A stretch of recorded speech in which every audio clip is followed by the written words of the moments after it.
موضوع الدرس في أهوال المعاد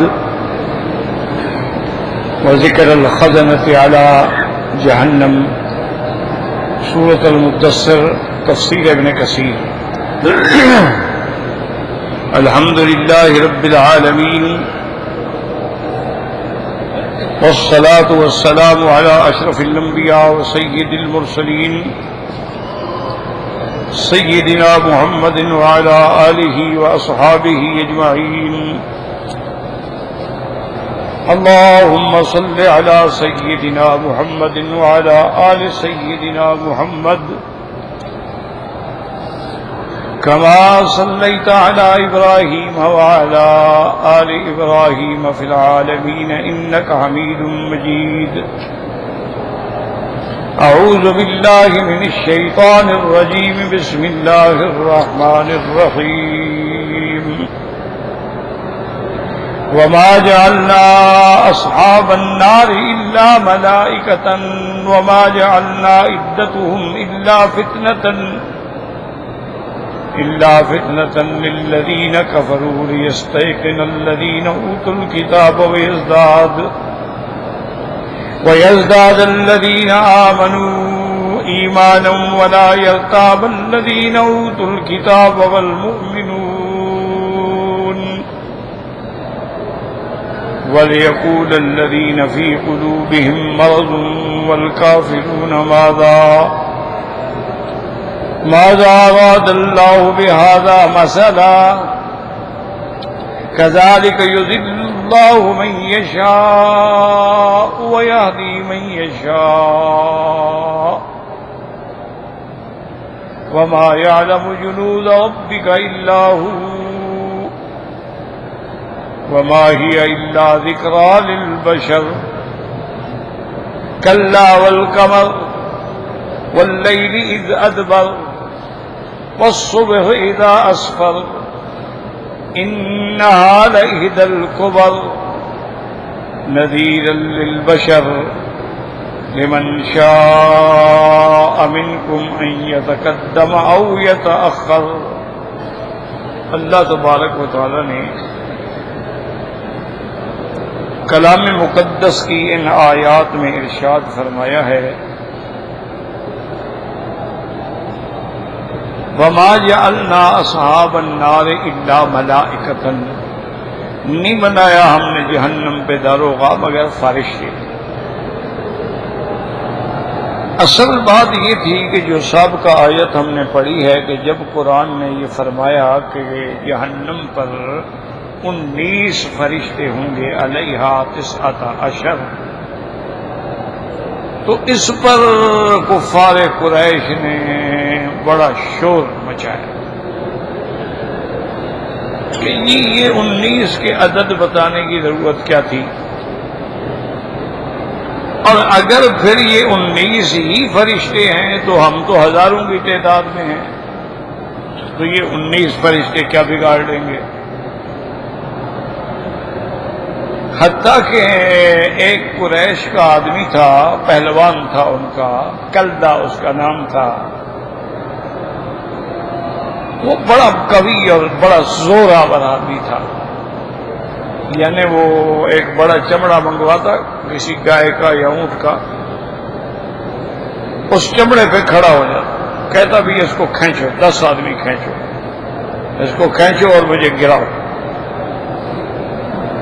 تو 10 آدمی جو تھے وہ اس چمڑے کو پکڑ کے جب کھینچتے تو چمڑا تو ٹوٹ جاتا لیکن وہ نہیں گرتا. یعنی وہ اتنا طاقتور آدمی تھا کہ جہاں کھڑا ہو گیا وہ پہاڑ کھڑا. تو اس نے قریش مکہ سے کہا کہ کیوں گھبراتے ہو جب 19 فرشتے ہیں کل. کہنے لگا بھائی 17 کو تو میں کافی ہوں، اور بعض روایات میں سے کہا کہ 10 کو میں کافی ہوں، باقی کو تم 2 آدمی مل کے پکڑ لینا. یہ 19 فرشتے ہمارا کیا بگاڑیں گے. تو انہوں نے اس کو نعوذ باللہ استہزاء بنا.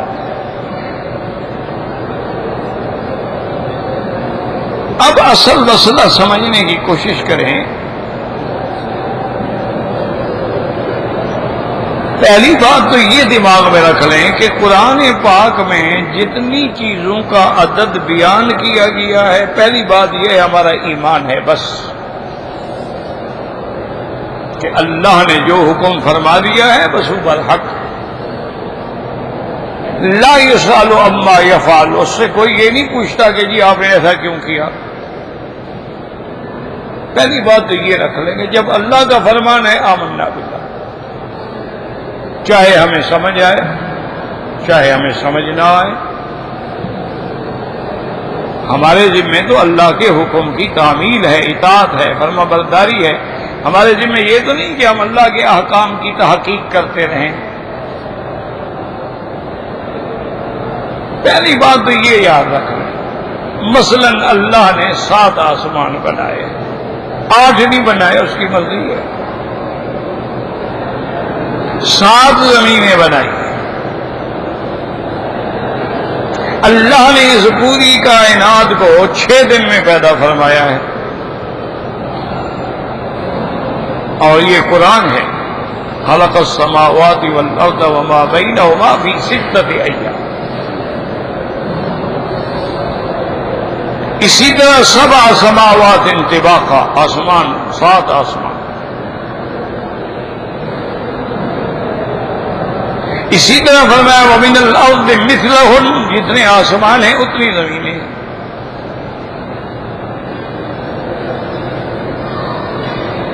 تو اب آسمان بھی 7 ہیں، زمینیں بھی 7 ہیں.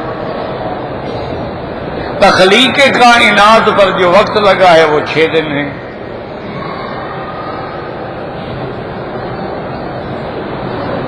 شان یہ ہے کہ جب چاہیں انما امرہ اذا اراد شیئا ان یقول له کن فیکون، ہو جا ہو گیا.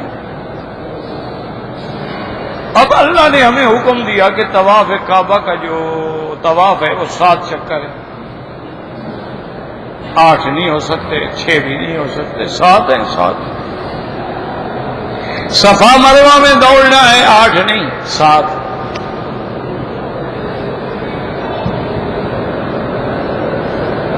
اسی طریقے سے اللہ پاک نے فرمایا ہے کہ ذی الحج کے جو دن ہیں 10 ذی الحجہ،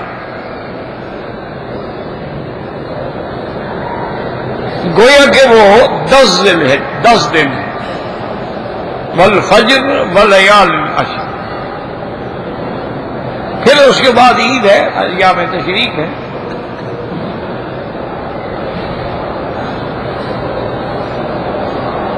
اللہ نے فرمایا ہے کہ جو اہم ملائکہ ہیں وہ 4 ہیں. جبرائیل ہے، میکائیل ہے، اسرافیل ہے، عزرائیل ہے. اللہ نے فرما دیا کہ مسلمانوں کے لیے صرف 2 عیدیں ہیں، ایک عید الفطر ہے، ایک عید الاضحیٰ، بس، اور کوئی عید نہیں.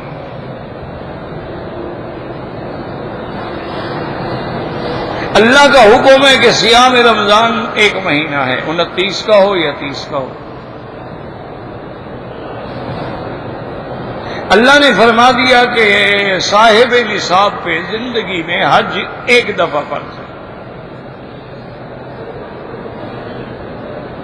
اللہ نے حکم دے دیا کہ صاحب نصاب پہ سال گزرنے کے بعد زکوٰۃ ہے 2.5%. اگر زمین ہے تو اس کا 10واں حصہ یا 20واں حصہ.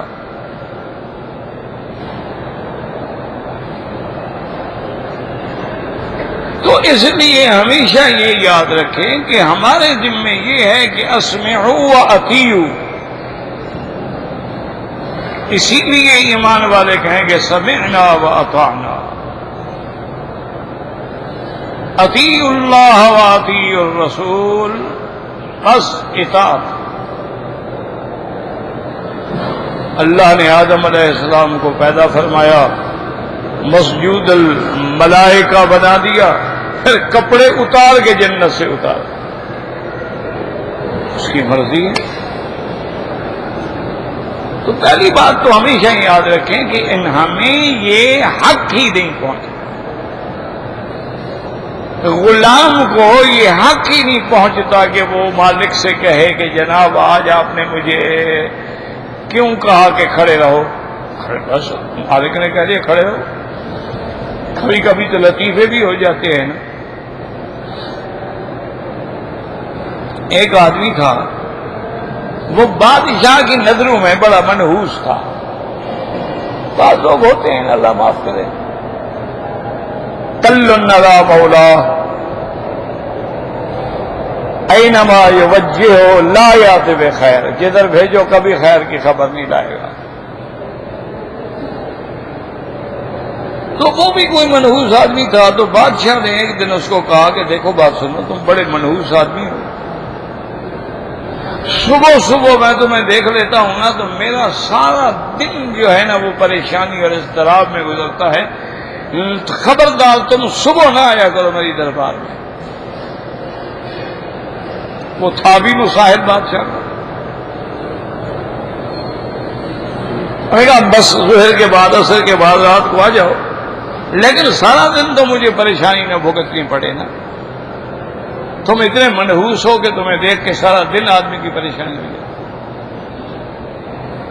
دوسرے دن بادشاہ مسجد سے نماز پڑھ کے نکلے، وہ آ گیا، السلام علیکم. بادشاہ کو بھی غصہ آ گیا. بادشاہ نے حکم دیا کہ اس کو پکڑ کے لے جاؤ اور اس کو 100 بیض مارو. پھر شام کو میرے پاس لے آنا. وہ پکڑ کے لے گئے، انہوں نے مارا. بادشاہ کا حکم تھا. سارا دن تو وہ پڑا رہا بیت کھا کے بیچارہ. شام کو انہوں نے کہا چلو اٹھو اٹھو جلدی کرو، کپڑے چپڑے پہنو، بادشاہ کو جانا ہے. پھر بادشاہ کے پاس لے، انہوں نے کہا ٹھیک گزرا آج کا دن. اس نے کہا بادشاہ سلامت ناراض رہوں تو میں ایک بات بتاؤں. اس نے کہا بتاؤں. نے کہا معلوم یہ ہوتا ہے منحوس آپ ہیں. بادشاہ کو غصہ آ گیا. اس نے کہا دیکھیں نا جی آپ کا دن خیر سے گزرا، میرا دن جو گزرا 100 بیعت مجھے لگے، میں نے آپ کا چہرہ دیکھا تو میں عذاب میں آ گیا نا. منحوس تو آپ ہیں، میں کیوں منحوس ہوں؟ بادشاہ نے کہا بھی بات تو اس کی ٹھیک ہے، رہے گا یار چھوڑ دو اس کو، انعام شنام بھی دو، بیچارے کو بلا وجہ ہم نے مارا ہے. تو اسی لیے میرے پاک نبی نے فرمایا کہ یہ عقیدے نہ رکھے کرو کہ بھئی پرندہ دائیں اڑ گیا تو ٹھیک ہے اور بائیں اڑ گیا تو غلط ہے، اور کوا بول رہا ہے تو کوئی مہمان آئے گا، آنکھ پھڑک رہی ہے تو کوئی مصیبت آئے گا. غلط خیالات، جاہلیت کے اندر سب کچھ میرے اللہ سے ہو. اور فرمایا اگر تمہیں زیادہ وہم ہو بھی جائے تو پڑھ لو اللہم لا طیر الا طیرک ولا خیر الا خیرک ولا الہ غیرک. بس یہ دعا پڑھ لیا کرو، کچھ بھی نہیں ہوگا. اسی طرح دوسری دعا ہے اللہم لا یاتی بالحسنات الا انت ولا یذهب بالسیئات الا انت ولا حول ولا قوت الا باللہ العلی العظیم. فرمایا کچھ نہیں ہوگا. اس لیے پہلا مسئلہ تو یہ سمجھ لیں کہ جو اللہ نے بنایا ہے بس ہمارے ذمہ ہے کہ ہم ایمان لے آئیں. یہ مخلوق کی طاقت ہی نہیں ہے کہ وہ خالق کے ہر فیصلے کو سمجھ سکے. دیکھو نا آج لوگ تو آج تک علامہ اقبال کا شعر بھی نہیں سمجھ سکے. لوگ تو آج تک علامہ غالب کے دیوان کی شرحیں لکھی جا رہی ہیں، اس کے شعروں کا مطلب بھی نہیں سمجھ سکے. لوگ آج تک جناب دیوان حماسہ پڑھاتے ہیں، متنبی پڑھاتے ہیں، امراء القیس پڑھاتے ہیں، ان اشعار کو بھی اساتذہ سمجھاتے ہیں، آدمی نہیں سمجھ سکتا. علماء نے اردو میں کتابیں لکھی ہیں. حضرت قاسم نانوتوی رحمۃ اللہ نے تحذیر الناس اردو کی کتاب ہے، آب حیات اردو میں کتاب، لوگ نہیں سمجھ سکتے. حالانکہ اردو میں لکھی گئی. علماء پڑھائیں پھر بھی سمجھ نہیں آتی. خاص لوگ ہیں جو ان کے مزاج کو، ان کے فہم کو، ان کے علم کو سمجھنے والے ہیں. تو اگر ہم عام انسانوں کی لکھی ہوئی باتیں ابھی تک نہیں سمجھ سکے ہیں تو خالق تو پھر خالق ہے نا. اب کسی کو پیاس لگے ہو کہو جی پانی لاؤ، پانی آیا بسم اللہ کر کے پی لو بس. اب کہے جی نہیں، پہلے تحقیق کرو کہ اس پانی کو بنایا کیسے گیا ہے. تو انشاءاللہ تمہاری تحقیق کرتے کرتے اللہ کی رحمت سے تم مر جاؤ گے، پانی پہ تحقیق ختم نہیں ہوگی. اللہ نے دیا ہے، نعمت ہے، بس السلام علیکم، پینے کا حکم ہے، پی لیا. اللہ نے فرمایا یہ حلال جانور ہے، یہ حرام ہے، بس ختم ہو گئی بات. جب پیدا کرنے والے نے کہہ دیا بھئی یہ حلال ہے یہ حرام ہے،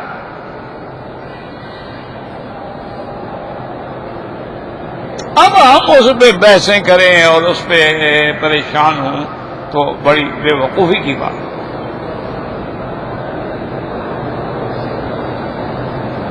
یعنی آج 1400 سال گزر گئے اور اللہ کے قرآن میں پہلے آ گیا کہ خنزیر جو ہے یہ نجس العین ہے، اس کا ذرہ ذرہ پلید ہے، کھال پلید، چمڑا پلید، بال پلید، گوشت پلید،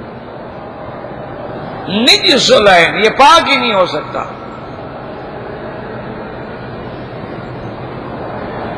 آج وہ کافر، آج وہ انگریز،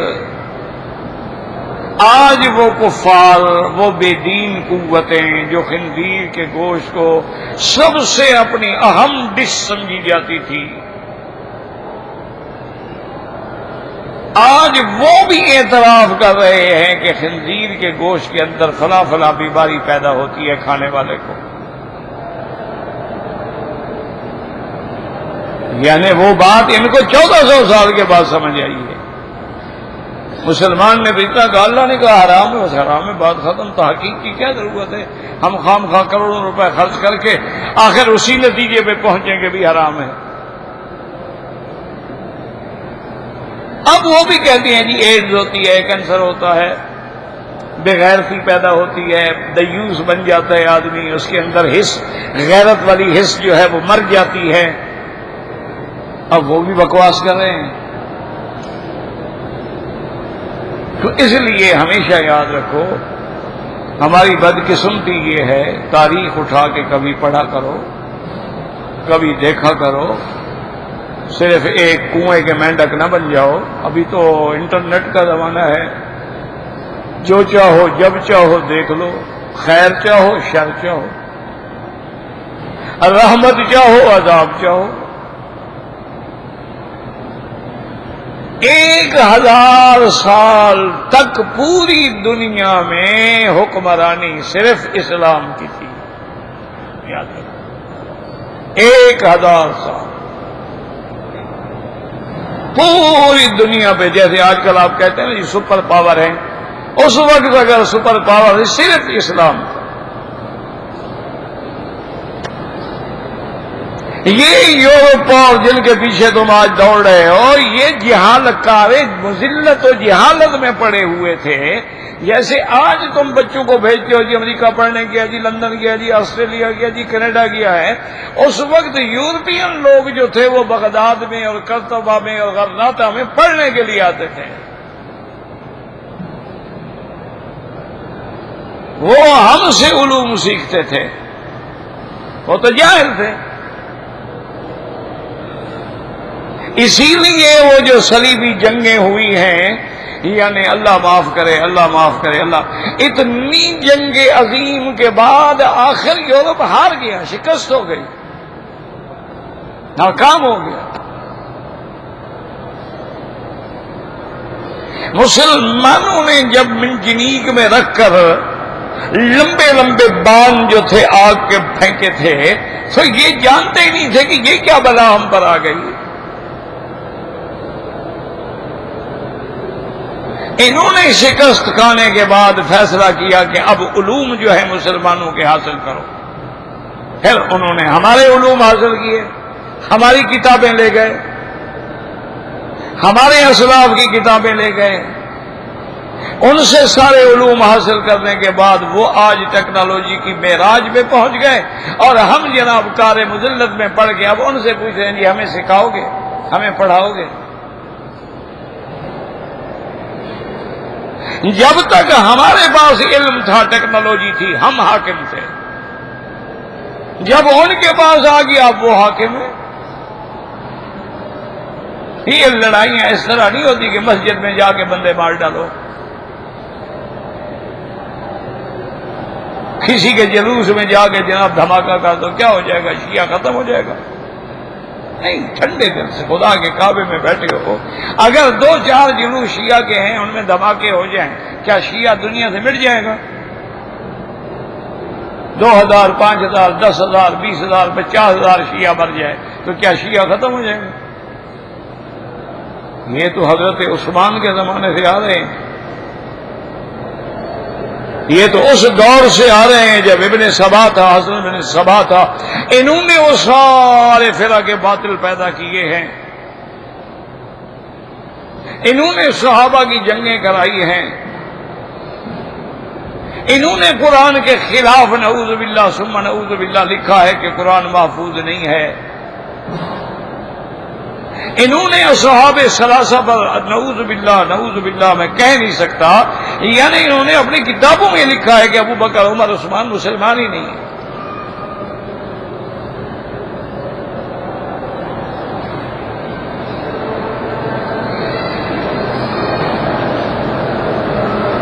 بہت پرانی بات ہے، میں ٹرین میں بیٹھا تھا، ایک شیعہ مولوی ہوتا تھا، مولوی وہ تھا بہرحال، دیکھو جی شیعہ ہو بریلوی ہو، اگر کوئی مولوی ہے تو مولوی ہے، عالم ہے تو عالم ہے، یہ الگ بات ہے کہ اللہ اس کو حق کے بجائے ضلال پہ رکھ دے، علم کا انکار تو نہیں ہے۔ بہرحال ایسے بات چل پڑی تو مجھے کہنے لگا کہ جی لمبی چوڑی بحث نہ کریں، آپ مجھے ابو بکر عمر عثمان 3 کا ایمان جو ہے وہ قرآن سے ثابت کر دے کہ یہ مسلمان ہیں، مومن ہیں، لیکن قرآن میں ان کا نام ہو۔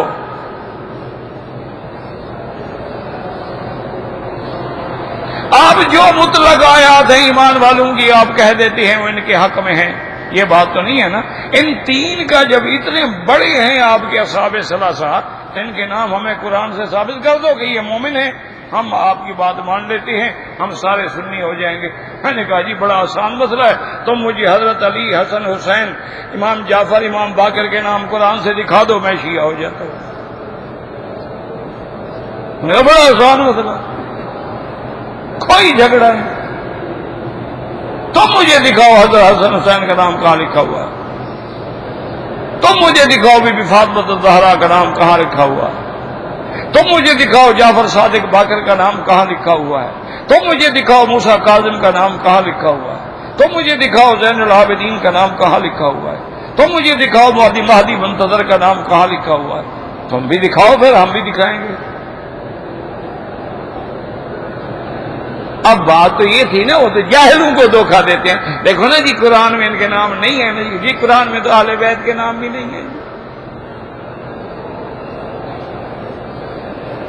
حالانکہ ہمارا ایمان ہے کہ جب اللہ نے کہہ دیا والسابقون الاولون من المہاجرین تو جو مہاجرین میں آئے سب ایمان، والانصار جو انصار میں آئے سب ایمان، والذین اتبعوہم جو ان کی پیروی کرنے والے سب ایمان، اولئک هم المؤمنون حقا، سب ایمان والے، ان میں مہاجرین بھی آ گئے، انصار بھی آ گئے، اتباع بھی آ گئے، ان میں اہل بیت بھی آ گئے، ان میں صحابہ بھی آ گئے، اور پھر خلفائے راشدین تو ان میں پہلے نمبر پہ آئے نا، سابقون سب سے پہلے، پھر پہلو میں بھی جو پہلے۔ تو اس لیے ہماری بدقسمتی یہ ہے میرے عزیز، یاد رکھو کبھی یہ مسائل جو ہیں تشدد سے حل نہیں ہو سکتے۔ یہ ٹھیک ہے میرے بعض بھائی، میرے بچے بھی مجبور ہوتے ہیں بعض اوقات کہ ظالموں نے ظلم بھی اتنے کیا ہے، کتابوں میں لکھا ہے کہ جس کو سر درد کی بیماری ہو اور ٹھیک نہ ہوتا ہو، ابو بکر عمر کا نام لکھ کے 7 جوتے مارے اس پر تو ٹھیک ہو جائے۔ نوجوان لڑکے ہیں، ان سے بھی برداشت نہیں ہوتا۔ کتیا کا جلوس نکالا گیا اور گلے میں پٹا لے کے ڈالا گیا عائشہ. یہ ایسے نہیں ہوا، یہ بھی اس دشمن کی چال ہے جو پیچھے بیٹھا ہے. وہ جو یہود و ہنود کا اصل آدمی ہے وہ تو پردے کے پیچھے ہے نا، وہ تیار کرتا ہے ایسی حرکتیں کرنے کے لیے. جب ہوگا جذبات مشتعل ہوں گے، لوگ لڑ پڑیں گے، وہ اپنا بیٹھے آرام سے.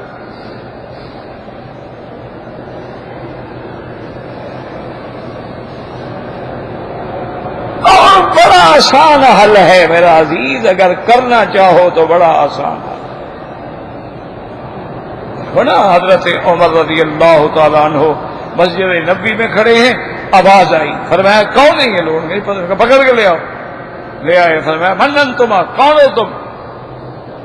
انہوں نے کہا جی ہم طائف کے رہنے والے ہیں. فرمایا واللہ لو انتما من اہل المدینہ لجلدتم، اگر تم مدینے کے ہوتے میں تمہیں کوڑے برسا دیتا. مدینے کی مسجد میں کھڑے ہو کر شور کر رہے ہو، اللہ کہتا ہے میرے نبی کی سے آواز اونچی نہ کرو، اور تم زور زور سے باتیں کر رہے ہو. لا ترفعوا اصواتکم.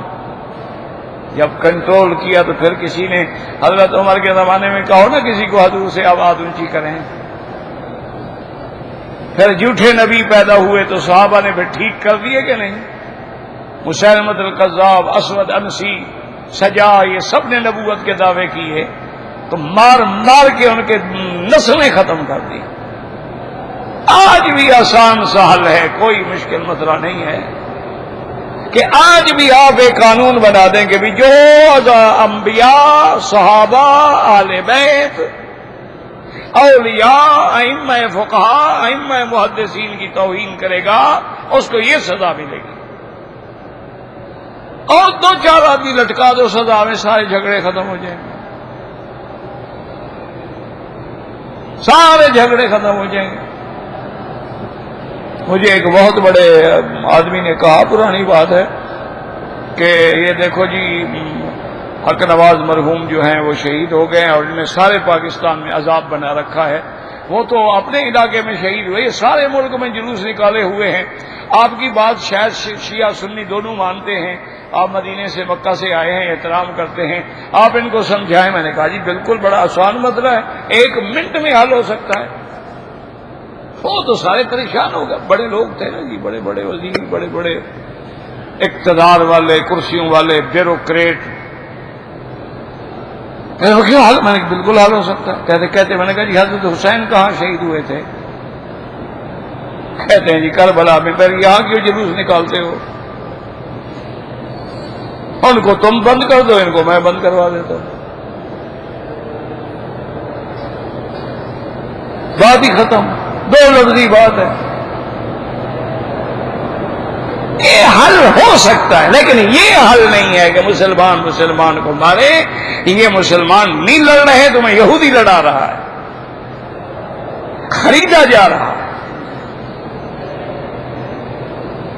باقاعدہ نوجوانوں کو خریدتے ہیں، ان کی برین واشنگ کرتے ہیں، ان کو لاکھوں روپے کی بوریاں بھر کے دیتے ہیں، اور اس کے بعد تیار کرتے ہیں کہ بالکل سیدھے تم جنت میں جا رہے ہو. پتہ نہیں جہنم میں جا خودکشی کرنے دے، پتہ نہیں بندہ جنت میں کیسے چلا جاتا ہے. بھئی کافروں سے تو لڑو، مسلمانوں کو تو نہ مارو، کلمہ پڑھنے والوں کو تو نہ مارو، نماز پڑھنے والوں کو تو نہ مارو. اللہ کے نبی تو فرماتے ہیں کہ عیسائی ہیں تو میری مسجد میں رہیں.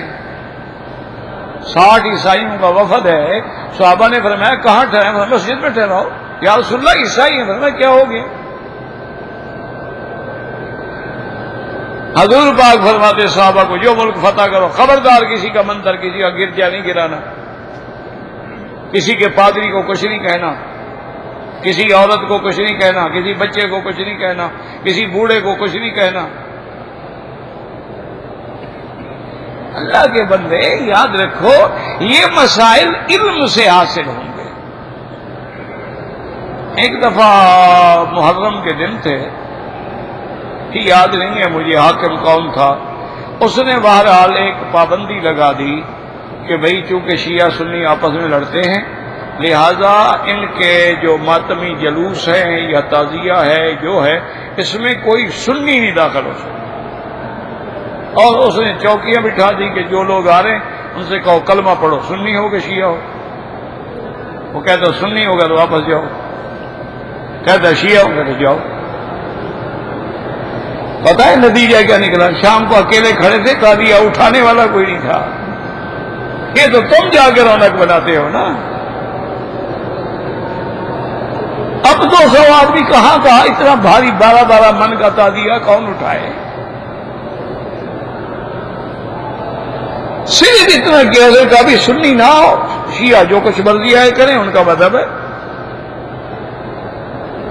آج بھی تم اگر ساری دینی جماعتیں متفق ہو کے فیصلہ کر لو کہ یہ جو حادثہ کر رہے گا ہماری جماعت کا نہیں ہے، تو پھر کون ہے؟ پکڑ لو۔ سب کچھ ہو سکتا ہے، لیکن اسلام ہو، ایمان ہو، لڑائی سے، جھگڑے سے، فساد سے، انا للہ و انا الیہ، ایمان سے کہو کہ ان پہ کیا گزرتی ہوگی کہ ایسے خام خوش کھڑے ہیں، بچے ہیں، آ رہے ہیں، دھماکہ ہوتا ہے، بچے اڑ گئے، یتیم اڑ گئے، جوان اڑ گئے، عورتیں بیوہ ہو گئیں۔ ان کا گناہ کیا ہے بھائی؟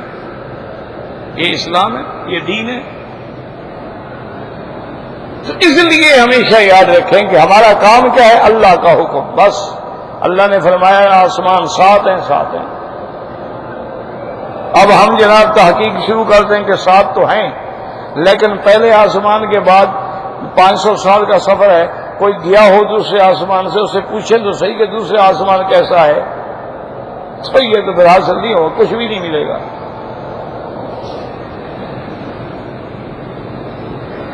تو پہلی بات یاد رکھیں کہ بھی جو رب کا حکم ہے آمنا وصدقنا، جو میرے پاک نبی نے فرمایا آمنا وصدقنا۔ اب حضور نے فرمایا کوئی چیز پلید ہو جائے 3 دفعہ دھو دو پاک ہو جاتی ہے، لیکن کتا اگر چاٹ لے زبان سے تو اس کو 7 دفعہ دھوئیں اور 1 دفعہ مٹی سے رگڑے پھر دھوئیں۔ اب حضور نے فرمایا 7 دفعہ تو 7 دفعہ۔ ہمارا تو آج لیڈر ہی جو ہوتا ہے جو کتے پالتا ہو، ان سے پیار کرتا ہو، ان کو بغل میں رکھتا ہو، چومتا ہو، ماشاءاللہ ہاتھ پھیر رہا ہے، پھر کھانے بھی کھا رہا ہے۔ نا ایمان سے کہو ایسے لوگ مسلمانوں کے لیڈر ہوں گے؟ لا حول ولا قوت الا باللہ العلی العظیم۔ اب جناب ہمارا کام تو اتنا تھا، ہم نے کہا بھی حضور نے فرمایا ہے بس آمنا وصدقنا۔ اب 1400 سال کے بعد ان کی جدید لیبارٹریز جو ہیں وہ کہتے ہیں کہ ہم نے جرثومات ٹیسٹ کیے ہیں، کتے کے منہ میں جو جرثومہ ہے وہ بغیر مٹی کے مرتا ہی نہیں، آگ میں ڈالو نہیں مرتا۔ تو بات تو نکل آئی نا جو حضور نے فرمائی تھی، لیکن ہمیں ضرورت نہیں کہ ہم تحقیق کرتے پھریں۔ حضور نے فرما دیا زمزم شفا ہے، آمنا بس۔ اب لیبارٹریاں ہو جی اس میں فلاں، اس کے اندر آئرن ہے، اس کے اندر فلاں ہے، اس کے اندر فلاں، ہمیں کیا ضرورت؟ ہمیں حضور نے فرما دیا شفا ہے، شفا ہے۔ ایک بات یاد رکھیں۔ دوسری بات یہ ہے کہ ہر حال میں لازم کوئی نہ کوئی اللہ کی حکمت ضرور ہوتی۔ اب دیکھو نا جہنم کے دروازے بھی 7 ہیں، لہا 7 ابواب۔ اب یہ بھی واضح ہے کہ الانسان یسجد علی 7 اعضاء، ہر انسان 7 اعضاء پہ سجدہ کرتا ہے، 2 ہاتھ ہوتے ہیں، 2 پاؤں ہوتے ہیں، 2 6 ہو گئے، 1 چہرہ ہو گیا، 7۔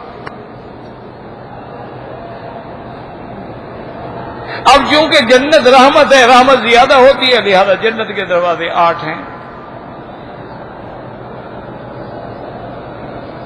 کیونکہ اللہ کا وعدہ ہے نا للذین احسنوا الحسنى وزیادہ، ہم ان کو جنت دیں گے، اس کے بعد بھی چیزیں دیں گے۔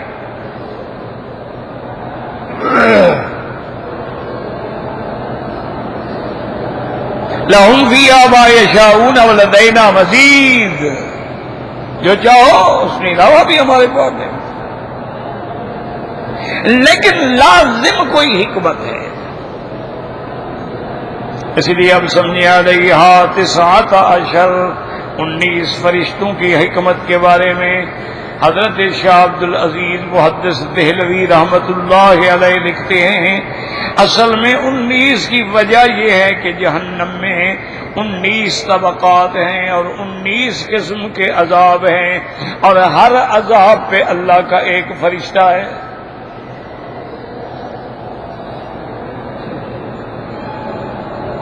اللہ معاف کرے، یوں سمجھیں جیسے جیل خانہ ہے، اس کے اندر 19 بارک ہیں، ہر بارکس پہ ایک کی ڈیوٹی ہے. وہ فرماتے ہیں 19 قسم کے عذاب ہیں.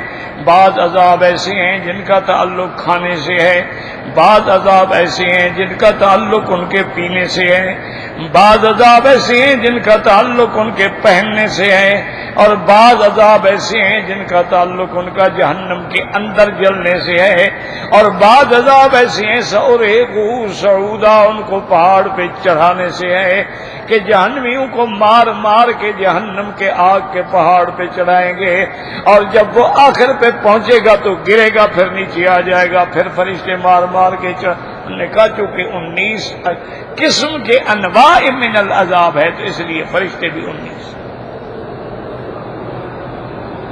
یہ یعنی اسرار قرآن پر ان کا ایک سوچ ٹھیک ہے.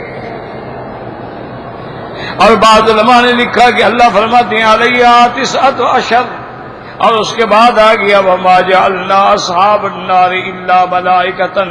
یہ پڑھتے جائیں اور آگے جا کے اللہ فرماتے ہیں وما یعلم جنود ربک الا هو. میرا مدنی تیرے رب کا جو لشکر ہے فرشتوں کا تیرے اللہ کے سوا کوئی نہیں جانتا. کیا معنی؟ یعنی حج تو 19 ہیں، ان کے ایک ایک کے نیچے کتنے فرشتے ہیں. وما یعلم جنود ربک الا هو، تیرے رب کے سوا کوئی نہیں جانتا. اس لیے حضور پاک صلی اللہ علیہ وسلم نے فرمایا اتت السماء وحق لها ان تئتا. آپ نے فرمایا آسمان سے چرچراہٹ کی آواز آئی ہے، اور اس کے بعد فرمایا آنی بھی چاہیے ما من موضع.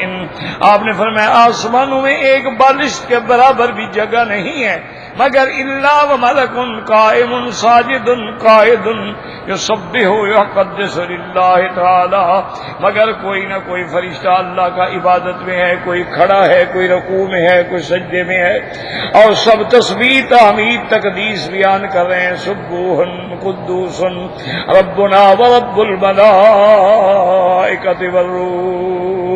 اس لیے علماء فرماتے ہیں کہ اللہ نے مثلا یوں سمجھو ملک الموت کے ذمے روح قبض کرنا ہے، اگر اللہ حکم دے تو 1 منٹ میں وہ لاکھوں کی جان نکال لے، لیکن کسی ایک کے روح کو ڈال نہیں سکتا. نکال سکتا ہے ڈال؟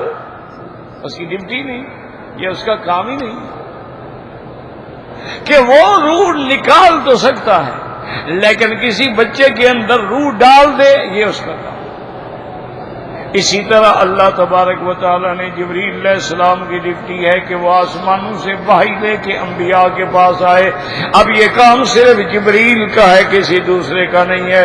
اسی طرح ملک الجبال ہیں، پہاڑوں پہ فرشتے ہیں، بادلوں پہ فرشتے ہیں، زمین پہ فرشتے ہیں. اسی طرح حملۃ العرش ہیں، اسی طرح حفظہ ہیں، اسی طرح کرامن کاتبین یعلمون ما تفعلون.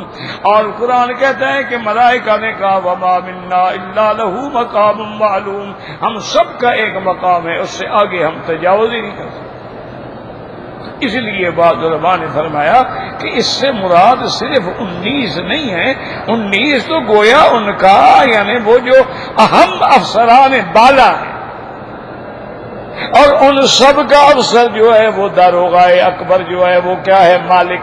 وَنَادَوْا يَا مَالِكُ لِيَقْضِ عَلَيْنَا رَبُّكَ، وہ پکاریں گے مالک خزنہ کو، مالک جہنم کو، اپنے رب سے کہیں کہ ہمیں عذاب سے چھٹائیں. تو اس لیے انہوں نے فرمایا کہ 19 جو ہیں یہ تو گویا نظام چلانے والے افسر، اور ہر ایک کے نیچے کتنا لشکر ہے اللہ اعلم. وَمَا يَعْلَمُ جُنُودَ رَبِّكَ إِلَّا هُوَ. اور دوسرا یہ بھی مسئلہ اللہ نے حل فرما دیا وما جعلنا اصحاب النار الا ملائکۃ. اے کفار قریش تم جو کہتے ہو کہ ہم 10 کو پکڑ لیں گے، وہ کو بندے ہیں پکڑ لو گے؟ بدبختوں وہ تو فرشتے ہیں ملائکتن، اور فرشتے میں تو اتنا طاقت ہوتی ہے کہ اللہ نے حکم دیا حضرت جبریل کو کہ یہ جو 5 بستیاں ہیں نا قوم لوط کی، ان کو تخوم الارض، زمین کے جڑوں سے اٹھا کے اوپر لے آؤ. تو حضرت جبریل نے اپنے ایک پر کے کنارے سے اٹھا کے آسمانوں تک لے گئے. اب اللہ نے حکم دیا ان کو اوندا گرا تو گرا دیا. فرشتے میں اتنی طاقت ہے، وہ چاہے تو 5 بستیاں یعنی قوم لوط کی، علماء نے لکھا اس میں لاکھوں کی آبادی تھی، اٹھا کے لے گیا. تو اب جناب جو اس لیے اللہ نے فرمایا بدبختو اعتراض نہ کرو، وما جعلنا اصحاب النار الا ملائکۃ، وہ فرشتے ہیں. وما جعلنا عدتهم، ہم نے 19 کیوں رکھے ہیں؟ تاکہ امتحان ہو، ماننے والوں کا ایمان بڑھ جائے اور جو نہ ماننے والے ہیں وہ شک اور ریب میں پڑ جائیں اور وہ مزید گمراہیوں کے غار میں گرتے چلے جائیں. ہر چیز میں ہم نے امتحان رکھا ہے کہ دیکھیں ماننے والے مانتے ہیں یا نہیں مانتے. اچھا، بعض علماء نے مشکل یہ ہے نا میرے عزیز کہ دنیا میں ایسے لوگ بھی پیدا ہوتے ہیں اور ایسے فتنے پیدا ہو رہے ہیں کہ بندے کا عقل حیران ہے. سمجھ نہیں. اب دیکھا ہوگا نا آپ نے سڑک کے کنارے پہ ایک مریل سا آدمی بیٹھا ہوتا ہے، بد عمل بد شکل، اور نیچے کارڈ بچھے ہوئے ہیں، ایک طوطا رکھا ہوا ہے، پیسے دے دو طوطا تمہاری فال نکالے گا. یعنی طوطے کو پتا ہے کہ میں نے کون سا، بھائی پرندہ ہے اس کو سکھایا ہوا ہے کوئی کارڈ تو اٹھائے گا نہیں. اس میں کون سی بلا قسمت کی بات. ہم پڑھے لکھے لوگ کھڑے ہوتے ہیں جی، اور جی 5 روپے میری فال نکالو، جی میری فال نکالو. اب اس سے اللہ کا اور کیا عذاب. کتنے لوگ ہیں، کتنے میرے بہنیں بیٹیاں بچیاں ہیں ایسے عاملوں کے پاس جاتی ہیں جو نہ نماز پڑھتا ہے، نہ قرآن پڑھتا ہے، نہ روزہ رکھتا ہے، داڑھی مڈاتا ہے، 24 گھنٹے نشے میں ہیں، آنکھیں سرخ ہیں، اتنی مونچھیں ہیں، اور ایسے ہی مچھ ڈنڈے ملنگ رکھے ہوئے ہیں، وہ جا کے تویز دے رہی ہیں. اب اس کا کیا علاج؟ کہتے ہیں جی بزرگ جو ہیں یہ تو ماشاءاللہ حضرت پہنچے ہوئے ہیں، ماشاءاللہ. کہا بھی جہنم میں پہنچے ہوئے ہوں گے.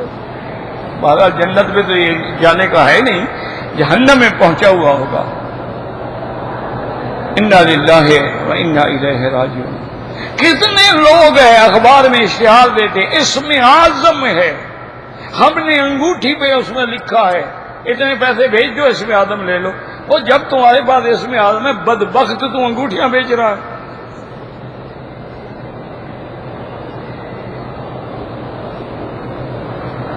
جب تمہارے پاس اسم اعظم ہے، اسم اعظم سے دعا مانگو، اوپر سونا برسنا شروع ہو جائے گا. یہ کیا کہ تم 5 روپے لے لو، فیسیں لے رہے ہو، قوم بھیج رہی ہے.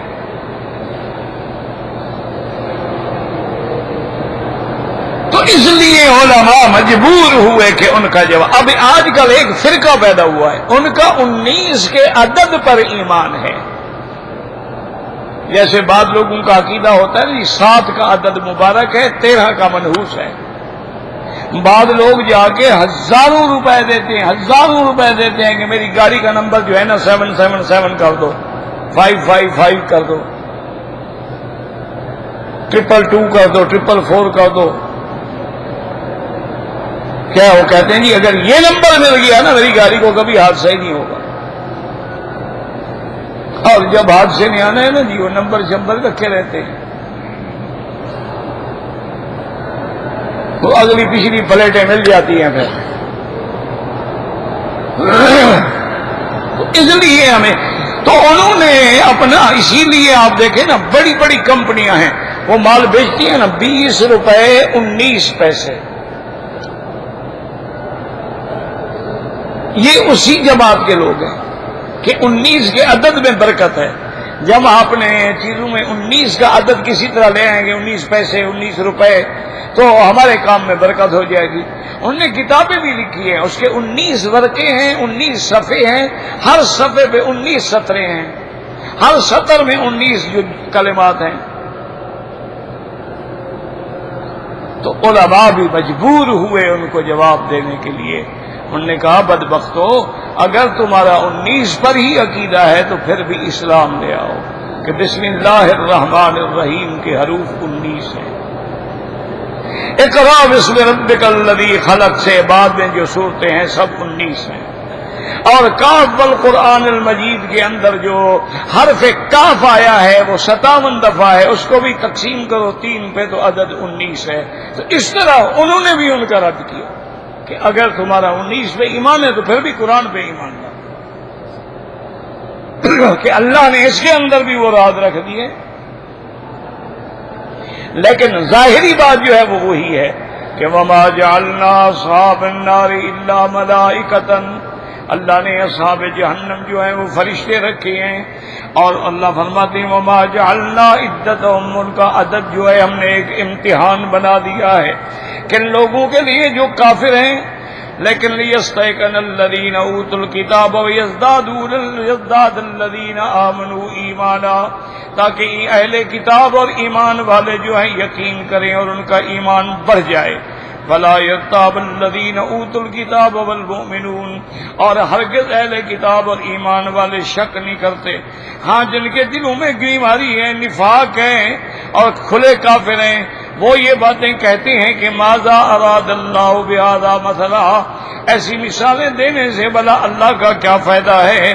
اللہ نے فرمایا کذالک یضل اللہ من یشاء ویہدی من یشاء، اللہ تعالیٰ جس کو چاہیں گمراہ کریں، جس کو چاہیں ہدایت دیں۔ وما یعلم جنود ربک الا ہو، اللہ کے لشکر کوئی نہیں جانتا مگر اللہ۔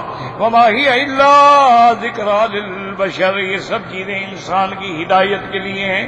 اللہ ہم سب کو بھی ہدایت نصیب فرمائے۔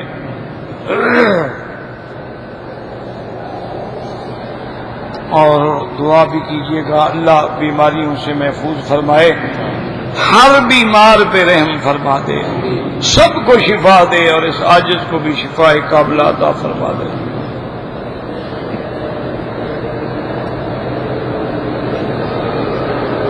بھئی اللہ کے بندے، پہلی بات تو یہ ہے کہ لکھنا بھی تمہیں نہیں آتا۔ محزن کیا ہوتا ہے؟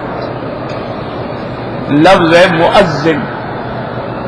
پھر حی علی الصلاۃ لکھنا بھی تمہیں نہیں آتا، تو مسئلہ پوچھنے کی کیا ضرورت ہے؟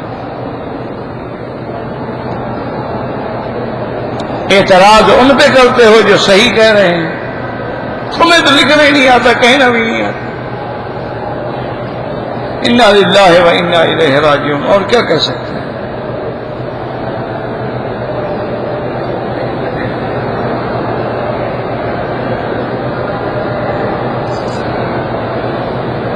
کہتے جی کہ میں پاکستان سے آیا ہوں، میں نے احرام نہیں باندھا، جدے میں اترا تو سیدھا حرم شریف آ گیا۔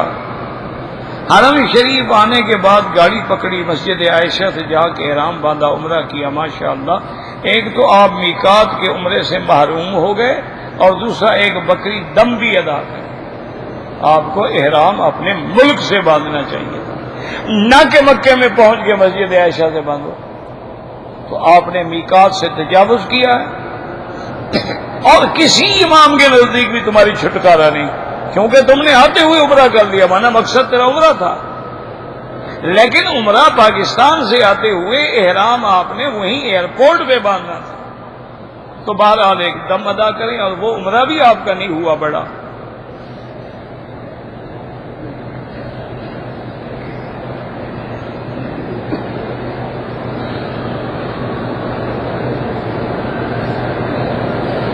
کہتے جی کہ میں مکہ شریف میں رہتا ہوں، اور میں نے پہلا حج کیا ہے، اور میرا حج افراد تھا۔ میں نے رمضان شریف کے بعد کوئی عمرہ نہیں کیا۔ تو بالکل ٹھیک ہے، آپ کا حج افراد ہے۔ کیا ہو گیا بھائی؟ کسی نے وہاں سے تار ہی نکال دیا ہوگا جی وہاں سے۔ کسی نے وہ سچ نکالا ہوگا نا، حاجی صاحب مہربانی فرما کے گزرے ہوں گے نا، انا للہ و انا الیہ راجعون، کیا کرے آدمی، پاؤں مارا ہوگا بس وہ کیبل دور جا پڑی ہو، چلا جا۔ بہرحال یہ ہے کہ آپ نے حج افراد کی، حج افراد والے کے ذمے حج کی بکری واجب نہیں ہے، آپ نے نہیں کی، ٹھیک ہے، حج پہلا ہو یا 10واں ہو۔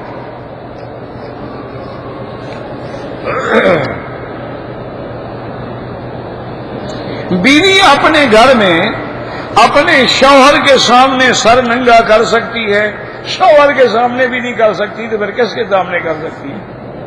شوہر کے سامنے سب کچھ کر سکتی ہے۔ اللہ کے بندے، بیوی ہے، بیوی خاوند کے سامنے کپڑا سر پہ نہیں رکھا، کیا ہو گیا؟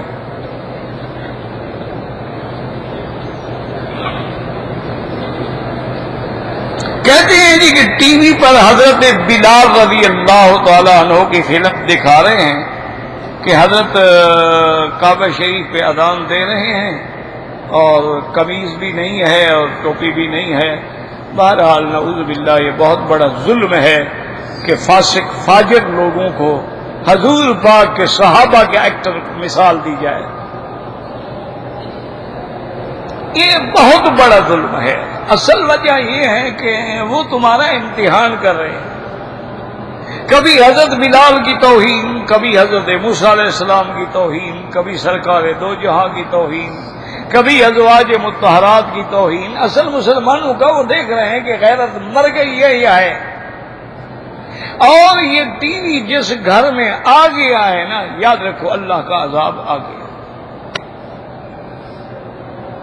تم نے خبریں دیکھنی ہیں، ٹھیک ہے، محفوظ رکھو، اپنے کمرے میں لاک کرو۔ یہ تو نہیں نا ہر بچہ، ہر بیٹی، ہر کے پاس، سب کے، اب تو ٹی وی چھوڑو تو پرانی بات ہو گئی نا، اب تو سب کے پاس جو ہے جی لیپ ٹاپ موجود ہیں، آئی پیڈ موجود ہیں، اور جناب موبائل موجود ہیں، اور دنیا کا ہر گند بلا اس میں دیکھا جا رہا ہے۔ انا للہ و انا الیہ راجعون۔ اگر اپنی اولادوں کو بچانا ہے تو ان پہ کنٹرول کرو، ورنہ حد سے نکل جائیں گے، پھر روتے رہو گے کہ ہائے جی، ہاں جی میری بچی نے لو میرج کر لی۔ لو میرج نہیں کرے گی تو کیا کرے گی؟ جب وہ ایسی فلمیں دیکھے گی تو لو میرج ہی کرے گی، بی بی فاطمہ والا نکاح تو نہیں کرے گی۔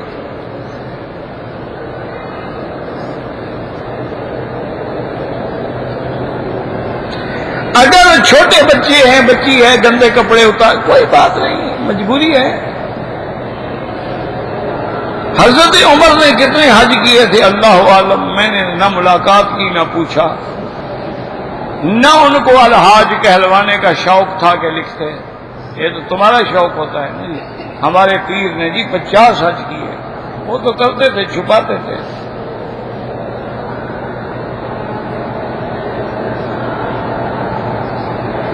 میں اپنی زندگی میں 30 حج ادا کرنا چاہتا ہوں، 300 کر لو، کیا بنا ہے جناب؟ لیکن تمہاری طاقت ہے، اللہ چاہیں گے تو کرو گے نا، اچھی نیت ہے، ثواب ملے گا۔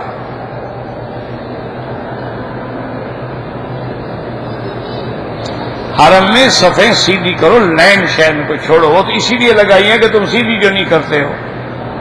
اب یہ تو نہیں ہے کہ ہر جگہ لائن نہیں دیکھتے، ایک لائن ادھر ہے ایک ادھر ہو تو ہم لائن وہاں نہیں، صف کا فاصلہ ہو، صفیں سیدھی ہوں، پاؤں کے پاؤں برابر ہو، کندھے کے کندھا برابر ہو، بس۔ یہ کیا ہے کہ لائن کے اوپر آگے ہوں یا پیچھے ہوں، جہاں برابر ہوں کھڑے ہو جاؤ۔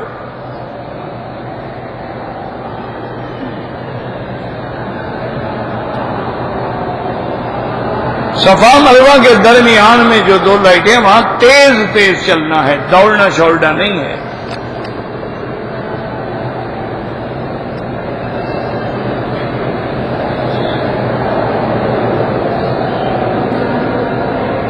کہتے ہیں جی کہ بعض لوگوں نے یہ فتویٰ دیا ہے کہ بھی مسلمان تو ایک دوسرے سے سود لینا حرام ہے، لیکن اگر کافر سے لیا جائے تو جائز ہے۔ یہ فتویٰ نہیں ہے، تم نے سمجھا نہیں۔ کہتے جی ہندوستان کے علماء نے کہا ہے، بالکل نہیں کہا ہندوستان کے علماء۔ مسئلہ یہ ہے کہ حربی کافر، یعنی ایک کافر وہ ہے جو ہم سے جنگ لڑ رہا ہے، اس کو کہتے ہیں حربی کافر، یا دار الحرب ہے کہ وہاں کافروں سے جنگ ہو رہی ہے، تو وہاں سود کا کیا معنی ہے؟ ان کا تو سارا مال ہمارے لیے حلال ہے، سود لینے کا کیا مطلب ہوا؟ تو وہاں تو سود ہوتا ہی نہیں نا۔